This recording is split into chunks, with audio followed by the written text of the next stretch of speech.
বিয়ে ও সন্তানের বিষয়টি জনসম্মুখে চলে আসার পর সাকিব খান ও অপু বিশ্বাসকে নিয়ে তৈরি হয় এক টালমাটাল পরিস্থিতির। এরপর থেকেই ভক্তরা তাদের এই প্রিয় তারকাকে নিয়ে কোনো স্বস্তির খবর পাচ্ছিল না।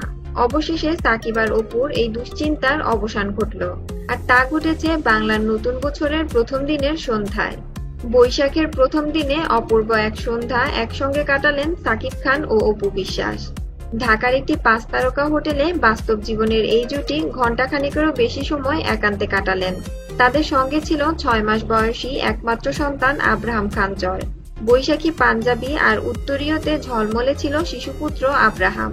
এর আগে সাকিব খান জানিয়েছিলেন পয়লা বৈশাখের সকালটা পরিবারের সঙ্গে কাটাবেন, কিন্তু আগের দিন হঠাৎ করে হাসপাতালে ভর্তি হওয়ার পর তা আর সম্ভব হয়নি।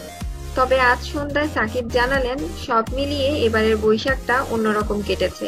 এতদিন আমি কারো ছেলে ছিলাম, এবার আমি নিজেই বাবা। সন্তানের সঙ্গে নববর্ষ পালন করছি, যে এরই মধ্যে সুপারস্টার হয়ে গেছে।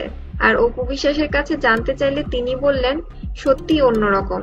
গত বছরের অনুভূতি ছিল একরকম, কারণ তখন আমি মা হব। এখন তো আমি মা, অনেকটা হালকা লাগছে। বন্ধুরা, নববর্ষে সাকিব অপুকে একসঙ্গে দেখে কেমন লাগছে কমেন্ট করে জানিয়ে দিন। আর আপনার পছন্দের সেলিব্রিটির এমন সব লেটেস্ট আপডেট জানতে আমাদের চ্যানেলের সাথেই থাকুন।